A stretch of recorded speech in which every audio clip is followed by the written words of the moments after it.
말씀 누가복음 20장 41절에서 21장 4절까지입니다.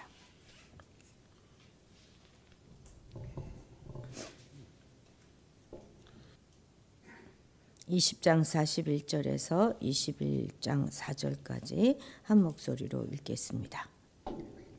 예수께서 그들에게 이르시되 사람들이 어찌하여 그리스도를 다윗의 자손이라 하느냐. 시편에 다윗이 친히 말하였으되 주께서 내 주께 이르시되 내가 내 원수를 내 발등상으로 삼을 때까지 내 우편에 앉았으라 하셨도다 하였느니라. 그런즉 다윗이 그리스도를 주라 칭하였으니 어찌 그의 자손이 되겠느냐 하시니라. 모든 백성이 들을 때에 예수께서 그 제자들에게 이르시되 긴 옷을 입고 다니는 것을 원하며 시장에서 문안 받는 것과 회당의 높은 자리와 잔치의 윗자리를 좋아하는 서기관들을 삼가라. 그들은 과부의 가산을 삼키며 외식으로 길게 기도하니 그들이 더 엄중한 심판을 받으리라 하시니라.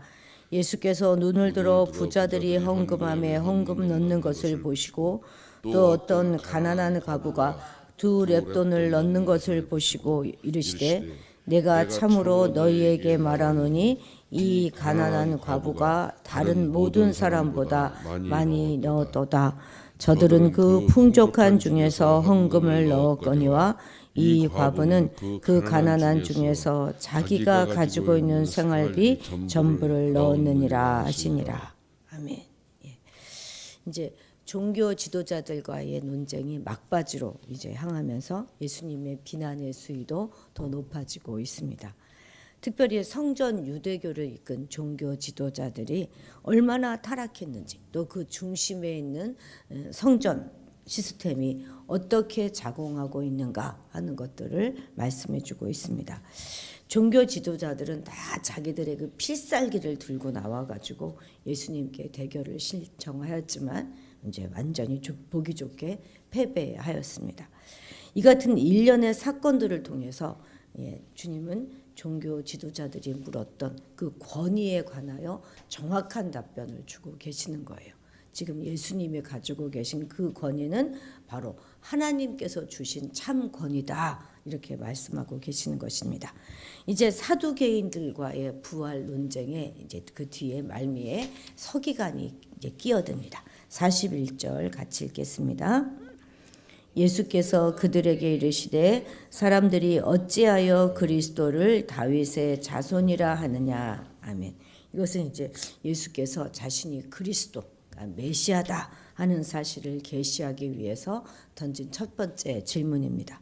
그런데 예수님께서 갑자기 이런 이제 질문으로 말씀하기 시작하신 이유는 그 당시 모든 유대인들은 성경을 통해서 다윗의 후손으로 메시아가 오실 것이다 하는 사실을 확실하게 믿고 있었기 때문입니다. 우리 사무엘하 7장 12절 같이 좀 읽어보겠습니다. 사무엘 하에 예언되어 있는 거예요. 시작. 내 수안에 차서 내 조상들과 함께 누울 때에 내가 내 몸에서 날 내 씨를 내 뒤에 세워 그의 나라를 견고하게 하리라. 조금 밑에 16, 17절까지 읽어야겠지만 12절은 읽었습니다. 이렇게 알고 있었기 때문에 이제 반드시 그 다윗의 후손으로 메시아가 오실 것이다, 이렇게 확신하고 있었죠. 그런데 이제 유대교 내에 서기관들이 이해한 이 메시아는 역사적인 인물인 다윗의 그 후손으로 올 것이기 때문에 그 다윗에 의해서 그 정체성이나 역할이 굉장히 축소되고 또 제한되어 그렇게 생각했습니다. 그러니까 다윗의 왕위를 이어받아서 이스라엘의 회복을 가져오는 그런 왕적인 메시아를 말하는 것이죠. 독립국가를 재현하고 그보다 더 지금보다 더 강력한 군주제를 확립해서 옛 다윗의 명성을 회복하는 그런 메시아예요. 그러니까 예수님께서는 다윗과 그 메시아의 관계에 있어서 아주 그런 편협한 주장을 지적하려고 해서 이제 더 이상 이제 우리 이제 시편 110편 1장을 인용하고 있는 건데요. 42절 43절이 그 시편 110편 1절입니다. 읽어보겠습니다. 시편에 다윗이 친히 말하였으되 주께서 내 주께 이르시되 내가 내 원수를 내 발등상으로 삼을 때까지 내 우편에 앉았으리라 하셨도다 하였느니라. 여기 막 주께서 막 이렇게 나오니까 좀 헷갈리시죠? 주께서, 하나님께서 42절 처음에 주께서 내 주께, 이게 바로 이제 메시아예요. 내 주께 이르시되, 근데 이게 더 로드가 대문자로 이제 영어 성경에도 나와 있거든요. 예, 바로 그거. 그러니까 하나님께서 메시아이신 그 내 주께 이르시기를 이렇게 말씀하셨다. 이제 이 내용입니다. 그러니까 정작 다윗은 정작 메시아의 조상이 되는데 다윗이 거꾸로 자기 후손으로 올 그 메시아를 가리켜 그 극존칭인 내 주 이렇게 불렀다는 사실입니다. 이것은 연장자에게 더 많은 가치를 부여하고 그리고 연장자를 공경할 것을 그렇게 명하는 유대 관습으로 볼 때는 정말 도저히 이해하기가 힘든 그런 사실이죠. 그렇다면 이것을 어떻게 보아야 합니까? 바로 여기에서 이제 주님이 말씀하시려고 하는 핵심이 있는 것입니다. 즉 이 구절은 영적인 눈이 열려야만 이해할 수 있는 말씀이죠. 다시 말해 메시아는 비록 육신을 입고 다윗의 후손으로 오시는 분이지만 실상은 신성을 지닌 그분은 권세와 능력 그리고 그분이 이루실 그 나라 이런 모든 면에서는 다윗과 도저히 비교도 안 되는 분이다 하는 말씀입니다. 다윗도 이것을 알았어요. 그래서 메시아가 자기 후손으로 나올 것임에도 불구하고 그 메시아를 주로 불렀다 하는 것입니다. 결국 예수께서는 이 시편 구절을 통해서 자신이 다윗의 혈통 가운데 나신 메시아이지만 유대인이 생각하듯이 단순히 그 다윗의 업적을 계승하여서 유대 왕국이라고 하는 그런 조그만 나라를 다스릴 그런 정치적인 메시아가 아니라 새로운 하나님 나라를 세울 그런 우주적인 메시아다 하는 것을 지금 계시하고 계시는 것입니다. 이처럼 주님께서는 단 한 편의 성경 말씀 구절을 통해서도 당시 유대인들의 잘못된 생각을 탁 집어서 바로잡아 주시고 그들의 무지한 영적인 눈을 열어주셨습니다. 동시에 지금 스스로 성경 박사라고 자부하고 있는 그런 자들의 교만을 꺾으시고 그들로 하여금 실상 자기들은 얼마나 영적인 소경인가 하는 것들을 보게 하신 것이죠.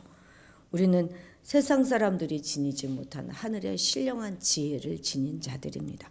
그런 우리가 세상의 흐름을 맹목적으로 따라가서야 되겠습니까? 지금 이렇게 예수님처럼 우리는 오직 세상 사람들의 영적인 무지를 깨우쳐주고 그리고 죄와 사망을 향하여 달려가는 사람들에게 진리의 세계로 인도할 수 있는 그런 영적인 스승들이 되어야 하는 것입니다. 그것이 바로 예수님을 따라가는 것이죠. 이를 위해서 우리가 조금 더 하늘의 진령한 지혜들을 좀 쌓고 그리고 그 진리에 걸맞는 그런 삶을 살아가야 하겠습니다. 47절 같이 읽겠습니다. 그들은 과부의 가산을 삼키며 외식으로 길게 기도하니 그들이 더 엄중한 심판을 받으리라 하시니라. 아멘. 과부는 유대 사회에서 고아와 나그네인과 더불어서 어떤 공동체가 아주 마땅히 돌봄을 받아야 하는 대상임에도 불구하고 어떻게 했다는 거예요. 그 과부의 가산을 편취했어요. 이것이야말로 아주 파렴치한 불이라는 것이죠. 그런데 그와 정반대의 경건한 모습을 보이고 있죠. 뭘 어떻게 하고 있습니까? 경건하게 하나님께 기도하고 있습니다. 예수님은 그들이 하나님과 사람에게 보이려고 길게 기도했다 이렇게 말씀하고 계십니다. 과부의 과산을 삼키는 일은 은밀하게 이루어졌지만 기도하는 일은 공개적으로 지금 하고 있다는 것이죠. 이런 이들에게 주님은 비난의 수위를 아주 높이십니다. 곧 그들이 하나님의 엄중한 심판을 면하지 못할 것이다 이렇게 강력히 선언하시죠. 현대 영어로 말한다면 가중처벌될 것이다 이렇게 말씀하시는 것입니다. 그러나 우리는 이러한 주님의 엄중한 경고를 당시 서기관들에게만 하시는 과거의 말씀으로 우리가 알아들으면 안 될 것입니다. 우리도 당시의 서기관들처럼 그런 위선적인 행동을 한다면 이와 동일한 심판을 받게 될 것입니다. 저들은 어떻게 행동했습니까?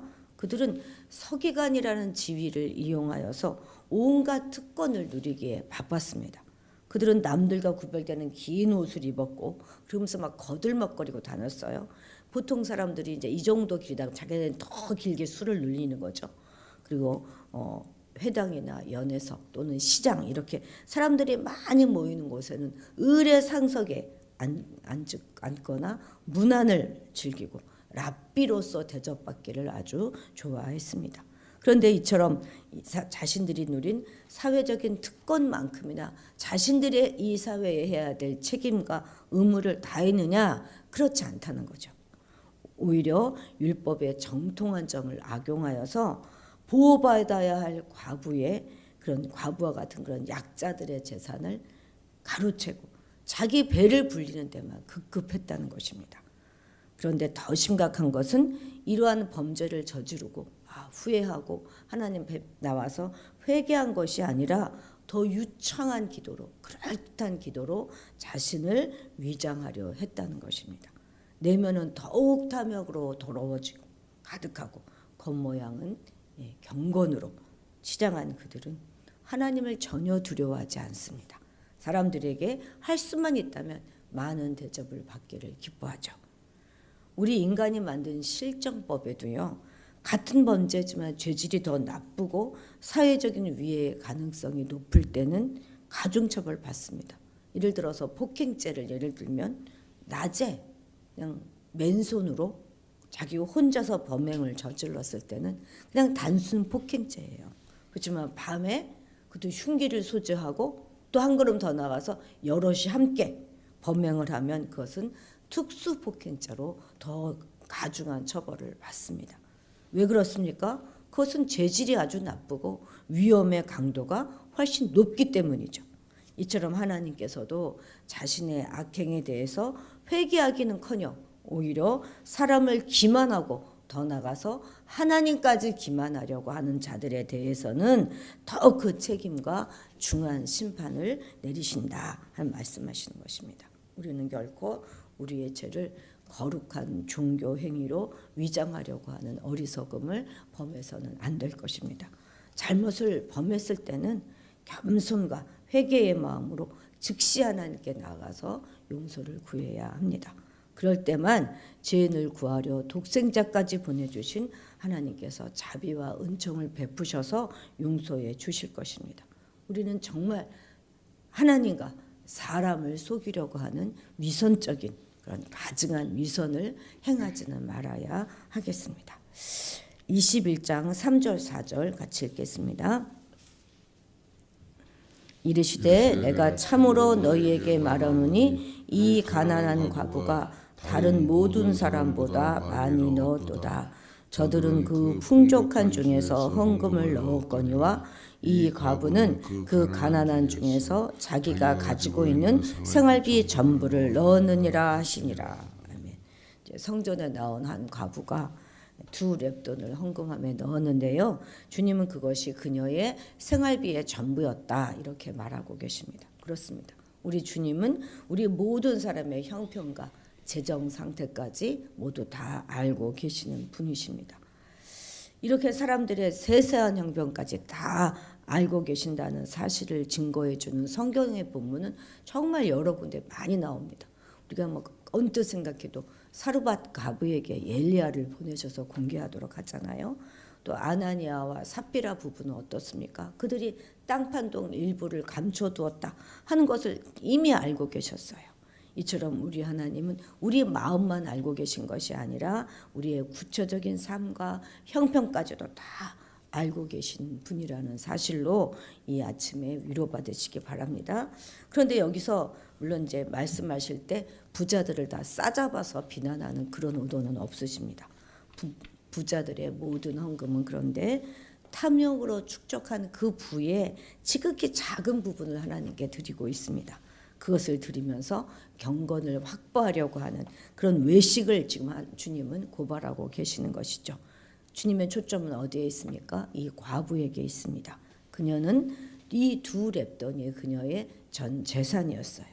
가난한 그녀는 마지막 두 렙돈까지 성전에 바쳤습니다. 정말 놀라운 믿음 아니겠습니까?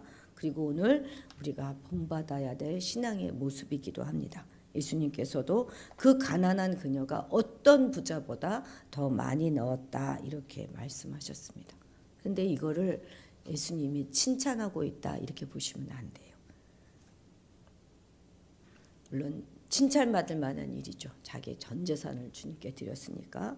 그렇지만 그녀가 마지막 가진 그 전부가 마침내 저렇게 삼켜지고 있다 하는 탄식이신 것입니다.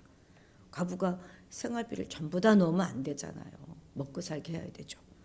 그렇게 하지 않도록 말리든지 그렇게 하지 않아도 되도록 도와야 하는 게 아니겠습니까? 과연 유대교가 어떤 종교이기에 저렇게 가난한 과부가 이 지경에 이르게 되었고 더욱이 그녀의 마지막 한 끼까지도 성전 헌금함에 넣도록 그것이 자발적이든 또는 강요에 의한 것이든 그렇게 이끌었던가 하게 하면서 탄식하시는 것입니다. 사실 그렇게 착취와 강요로 거두어들이는 헌금으로 세워진 그것이 지금 그 위엄을 자랑하고 있는 바로 그 화려한 성전인 것이죠. 그래서 주님은 그 성전을 강도의 구렬이다 이렇게 말씀하셨던 것입니다. 그래서 우리 주님은 가난한 자들의 피눈물로 쌓은 그 성전의 파괴를 예고하시는 거예요. 나중엔 그 구원의 방주를 자처하면서도 도움을 필요로 하는 이들에게는 문을 닫고 있는 오늘날 교회의 모습도 예외는 아닙니다. 요아래 부정산 사장님 계시잖아요. 여자 사장님. 그분이 교회를 조금 나가셨다 그래요. 젊은 날. 그런데 이제 교회를 건축하면서 어느 날은 그 교회 입구에 ATM기를 빌려서 다 이렇게 설치를 해놓고 청년들에게까지 현금 서비스를 받아서 이 헌금, 건축 헌금을 하게 했다고 합니다. 이제 그것을 보고 자신은 교회를 다니기를 그만두었다 이런 얘기를 제가 들었습니다. 그리고 예배에서 어떻게 예배를 드렸겠습니까? 거룩하신 하나님, 우리를 통하여 영광 받아 주옵소서 이렇게 기도했을 것 아닙니까? 서기관들만 외식하는 게 아닌 거죠. 우리의 모습이 왜 이렇게 되었는지 참 슬프기가 짝이 없습니다. 청년들은 세상에 나가기도 전에 교회 때문에 빚쟁이가 빚이 짊어지게 된 거예요. 이런 모든 일을 바라볼 때 우리도 슬픈데 그것을 바라보시는 주님은 얼마나 더 슬프시겠습니까? 우리가 익숙한 지식에서 깨어나지 않고 종교인의 위선과 그 외형주의를 경계하지 않으면 출발은 비록 신앙이었지만 점점 시간이 갈수록 종교인으로 변질되고 나중에는 그냥 세속인이 되고 마는 것입니다. 자신을 드러내는 종교인과 자신을 던지는 신앙인의 대조를 통해서 주님은 오늘 우리에게 참 제자의 길을 보여주고 계십니다. 우리는 정말 위선적인 외면적 그리스도인이 아니라 내면적 그리스도인이 되어서 진실로 하나님 사랑, 이웃 사랑을 실천하고 또 그렇게 섬기는 참 그리스도인이 되시기를 이 아침에 주님의 이름으로 축복합니다. 기도하시겠습니다. 하나님, 우리도 하나님과 사람에게 인정받고 싶고 사랑받고 싶고 높아지고 싶은 것이 사실입니다. 그러나 우리가 높아지려고 하는 것이 아니라 주께서 우리를 높여주시기를 주님께 인정받기를 갈망하며 오늘도 진실하게 살아가는 우리가 되게 하옵소서. 과부의 두 렙돈을 정확히 보셨던 주님, 우리의 형편과 사정도 주께서 아실 줄 믿사오니 친히 우리의 공급자가 되어주시고 무엇보다도 이 마지막 때와 시를 분별할 수 있는 믿음과 분별력을 우리에게 허락하여 주옵소서. 성령 충만 주셔서 이 악한 때를 잘 버티고 바르게 살아낼 수 있도록 좌로나 우로나 치우치지 아니하고 정로를 걸어갈 수 있도록 주님 기쁘시는 그 정로를 걸어갈 수 있도록 우리를 인도하여 주옵소서. 감사드리며 예수님의 이름으로 기도드렸습니다. 아멘. 어제 한 14분의 목사님들이 오셨었는데요. 교회가 너무 예쁘고 분위기가 너무 좋다고, 또 우리 젊은 집사님들이 굳이 나오지 말라 그러는데 저 나오셔서 저 뒤에 서 계셔가지고, 저는 그런 거 되게 싫어하는데 굳이 오셔서 섬겨주시고 하셔서 어저께 참 잘 보냈습니다. 저도 많이 우리 교회 칭찬해 주시고 하니까 저 뒤에 꽃들도 너무 예쁘고 다 보시고 구석구석 보시고 너무 예쁘다고 칭찬해 주셔서 저도 어제 어깨가 좀 으쓱했었습니다. 자, 오늘 우리는 세계 평화를 위하여, 또 우리나라를 위하여 낙심하지 않고 기도하고 나가겠습니다. 주님, 우리나라 꼭 지켜주십시오. 간절히 기도하시고 마지막 때에 정말 귀하게 쓰임받는 그런 나라가 되게 해달라고 기도하시겠습니다. 교회를 위해서, 교회의 부흥을 위해서 기도해 주시고, 그리고 바로 우리가 다음 주부터 고난주간이 시작되더라고요. 제가 임직식 때문에 그걸 미처 생각을 못했던 것 같습니다. 또 우리 고난주간을 맞이해야 되는 우리 마음도 좀 돌아보시고 적혀져 있는 그런 기도 제목으로 기도해 주시고요. 오늘은 가정의 복음화와 수요 예배 있습니다. 수요 예배 가운데 성령님 임재해 주시기를 기도해 주시기 바랍니다.